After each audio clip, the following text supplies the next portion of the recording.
Hello dear learners, welcome to pen paper education. आज के इस वीडियो लेक्चर में हम देखेंगे क्लास 9 का जो मैथ है एनसीईआरटी का, उसी को देखेंगे। आज से हम एक नया चैप्टर शुरू कर रहे हैं, चैप्टर नंबर 2 जो पॉलिनोमियल्स है।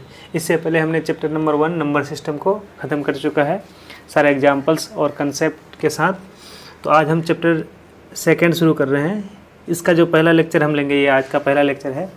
तो इसमें हम इस चैप्टर का जो रिव्यू देखेंगे कि क्या होता है पॉलिनोमियल्स, कितने टाइप का होता है पॉलिनोमियल्स और कैसे लिखते हैं पॉलिनोमियल्स को, उसी चीज़ को देखेंगे। तो पॉलिनोमियल को डिफाइन करने से पहले हम सबसे पहले इसको देख लेते हैं अलजेब्रिक एक्सप्रेशन। अलजेब्रिक एक्सप्रेशन को डिफाइन कर लेते हैं। अलजेब्रिक एक्सप्रेशन क्या होता है? अलजेब्रिक एक्सप्रेशन का डिफिनेशन इस तरह से, an algebraic expression is a mathematical phrase that contains numbers, variables and operations such as. यानी वेरिएबल्स में क्या क्या हो जाएगा, हम वेरिएबल में क्या एक्स वाई जेड लिखते हैं और कुछ भी ए बी सी कुछ भी लिखा जाता है। उसके बाद नंबर्स तो कांस्टेंट ही होता है, वहाँ पे 1 2 3 4 कुछ भी हो सकता है। और ऑपरेशंस में क्या कौन से आ जाता है operation? Addition, subtraction, multiplication and division. तो ये 4 ऑपरेशन में से कोई ऑपरेशन रह सकता है। तो यहाँ पे हम एग्जाम्पल लिख लेंगे किसका, अलजेब्रिक एक्सप्रेशन का एग्जाम्पल लिख लेते हैं। किसी तरह से भी अलजेब्रिक एक्सप्रेशन हो सकता है। जैसे इसका पहला एग्जाम्पल हो जाएगा 3x + 5। इसका दूसरा एग्जाम्पल ऐसे हो सकता है √x + x² + 2x/3। ये भी एक एग्जाम्पल हो सकता है अलजेब्रिक एक्सप्रेशन का। और अलजेब्रिक एक्सप्रेशन ऐसे भी इसको लिख सकते हैं x³ - x² + 2/5x + 3। ये सारे एग्जाम्पल्स क्या है, अलजेब्रिक एक्सप्रेशन के एग्जाम्पल्स हैं। पॉलिनोमियल को डिफाइन करने से पहले हम जो ये अलजेब्रिक आइडेंटिटीज़ है, जो 3 अलजेब्रिक आइडेंटिटीज़ जो हमारे बहुत ही इंपॉर्टेंट है, उसको पहले देख लेते हैं। जैसे x + y का होल स्क्वायर, ये क्या हो जाता है x² + 2xy + y²। ये हर जगह वैलिड है। x - y का होल स्क्वायर, इसका फॉर्मूला होता है x² - 2xy + y²। और जो तीसरा वाला है x² - y², तो ये होता है x + y × x - y। ये तीनों अलजेब्रिक आइडेंटिटीज़ है जो हमारे पास हर जगह वैलिड होता है। अब हम पॉलिनोमियल को डिफाइन कर लेते हैं। तो पॉलिनोमियल क्या है? A polynomial is a specific type of algebraic expression. जो पॉलिनोमियल होता है वो अलजेब्रिक एक्सप्रेशन का ही कोई स्पेसिफिक टाइप होता है दैट कंजिस्ट। और उसका ये खासियत क्या है कि that consist of variable raise to whole number power and their coefficient. यानी कोई भी जब यहाँ पे जो वेरिएबल होगा, वेरिएबल पर पावर क्या हो जाएगा, अगर होल नंबर होगा तो वो अलजेब्रिक एक्सप्रेशन क्या हो जाएगा, पॉलिनोमियल हो जाएगा। तो यहाँ से इसका एक एग्जांपल देख लेते हैं। एक एग्जांपल है इसका x² + 2x। यहाँ पे x² + 2x ये क्या है, ये यहाँ पे हमारा हो जाएगा पॉलिनोमियल। अब इस x² + 2x में यहाँ पे हमारे पास है एक x² है और एक दूसरा है 2x²। इन दोनों को क्या कहते हैं, टर्म कहते हैं। यहाँ पे इस पॉलिनोमियल कितने टर्म हो गए हमारे पास? 2 टर्म हो गए। ठीक है। पॉलिनोमियल को हम क्या करते हैं, जो क्लासिफिकेशन करते हैं, एक तो नंबर ऑफ टर्म के बेसिस पे करते हैं और एक जो पावर होता है उसके बेसिस पे करते हैं। इसको हम आगे देखते हैं। जो हमारा पॉलिनोमियल का एग्जांपल है x² + 2x। तो इस पॉलिनोमियल में हमारे पास क्या है, 2 टर्म्स है। यहाँ 2 टर्म्स कौन से हैं, x² एंड 2x। ये जो सेकंड वाला एग्जांपल है 3y² + 5y + 7, इसमें कितने टर्म हो जाएंगे, 3 टर्म्स। कौन से हो जाएंगे, एक 3y² + 5y और 7। और यहाँ पे हो जाएगा -x³ + 4x² + 7x - 4 में इसमें कितने टर्म्स हैं, इसमें 4 टर्म्स हैं। कौन से हैं, -x³ + 4x² + 7x एंड -2। ये क्या हो जाएंगे, इसके टर्म्स हो जाएंगे।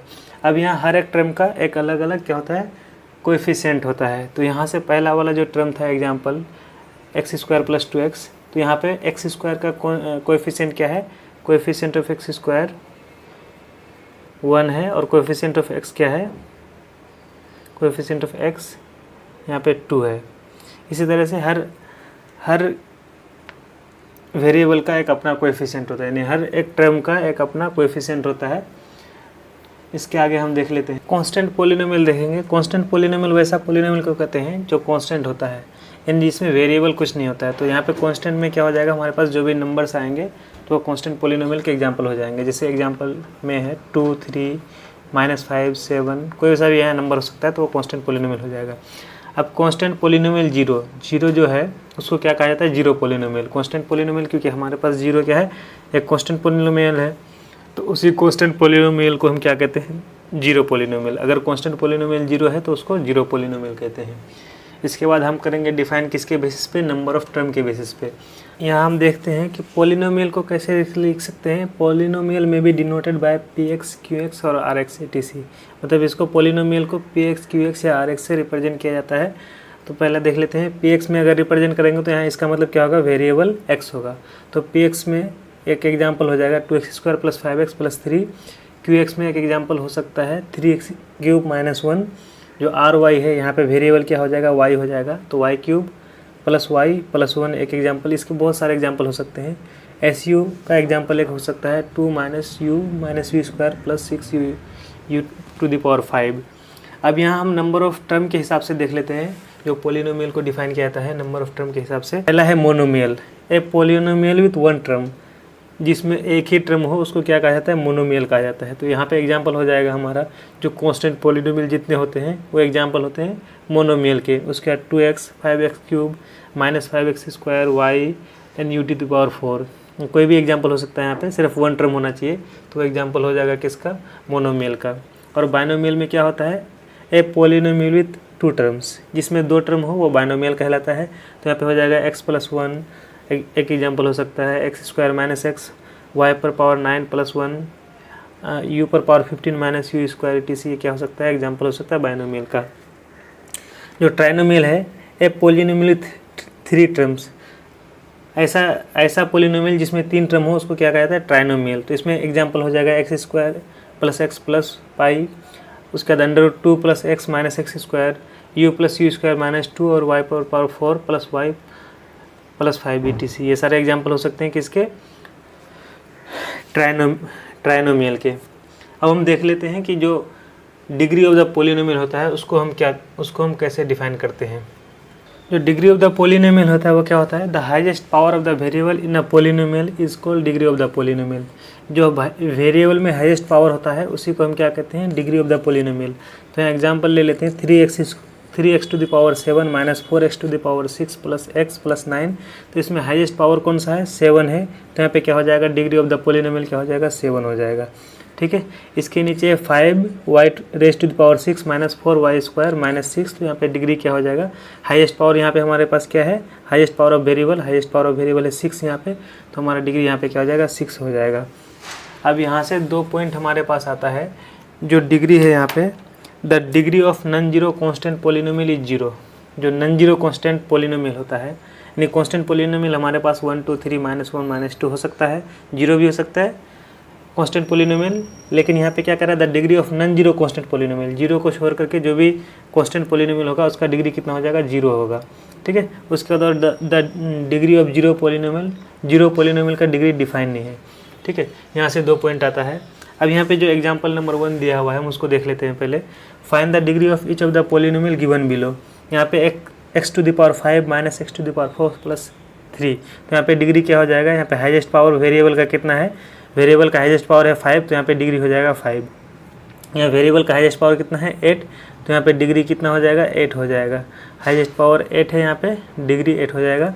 यहाँ पे 2x है, तो 2x को हम कैसे लिख सकते हैं, 2x⁴ 0, क्योंकि x⁴ 0 क्या होता है, x⁴ 0 होता है 1 के बराबर, 2 × 1 2 के इक्वल होता है। तो यहाँ डिग्री क्या हो जाएगा, हमारा डिग्री हो जाएगा यहाँ पे हमारा 0। इससे पहले भी हम देखे थे, the degree of non zero constant polynomial is 0। तो यहाँ पे इस तरह से हो जाएगा हमारे पास। उसके बाद हम जो यहाँ पे डिग्री है, डिग्री के हिसाब से हम भी पोलिनोमियल को क्या करते हैं, अलग अलग तरह से डिफाइन करते हैं। तो डिग्री के हिसाब से पोलिनोमियल को इस तरह से डिफाइन करेंगे, हम देख लेते हैं। लीनियर पोलिनोमियल क्या होता है, अब देख लेते हैं। A polynomial of degree 1 is called a linear polynomial. अगर वैसा पोलिनोमियल जिसमें डिग्री 1 हो, यानी हाईएस्ट पावर वेरिएबल का 1 हो, तो उसको क्या कहेंगे, लीनियर पोलिनोमियल कहेंगे। यहाँ एग्जांपल हो जाएगा 4x + 5 2y t + √2 3 - u। ये क्या है, सारे लीनियर पोलिनोमियल के एग्जांपल हैं। इसका जनरल फॉर्म क्या होता है, ax + b, और इसमें a जो हमारा होना चाहिए, जीरो नहीं होना चाहिए। और a एंड b यहाँ पे क्या है, a एंड b, यहाँ पे a and b are constants है। और सेकेंड में है क्वाड्रेटिक पोलिनोमियल। क्वाड्रेटिक पोलिनोमियल क्या होता है? A polynomial of degree 2 is called a quadratic polynomial. वैसा पोलिनोमियल जिसमें डिग्री 2 हो उसको क्वाड्रेटिक पोलिनोमियल कहेंगे, यानी हाईएस्ट पावर 2 वेरिएबल का, तो उसको क्वाड्रेटिक पोलिनोमियल। इसमें एग्जांपल हो जाएगा 2x² + 5, 5x² + 3x + 5, x² + 2/5x, 6 - y - y²। इसका जनरल फॉर्म क्या हो जाता है? ax² + bx + c, और a यहाँ पे 0 नहीं होना चाहिए, और a b c क्या है यहाँ पे? a b and c are constants. यहाँ पे a b c क्या है? कॉन्स्टेंट्स है। ठीक है, इसके बाद हम देख लेते हैं अगला जो हमारा था। इसके बाद हमारा जो नेक्स्ट है क्यूबिक पोलिनोमियल। क्यूबिक पोलिनोमियल होता है, क्यूबिक पोलिनोमियल को डिफाइन कर लेते हैं पहले। क्यूबिक पोलिनोमियल होता है a polynomial of degree 3 is called a cubic polynomial. इसमें एग्जांपल हो जाएगा 4x³, सेकेंड एग्जांपल है 2x³ + 1, थर्ड एग्जांपल है 5x³ + x², फोर्थ एग्जांपल है 2x³ + 4x² + 6x + 7। इसका जनरल फॉर्म क्या होता है? ax³ + bx² + cx + d, where ax not is equal to 0 and a b c and d are constants.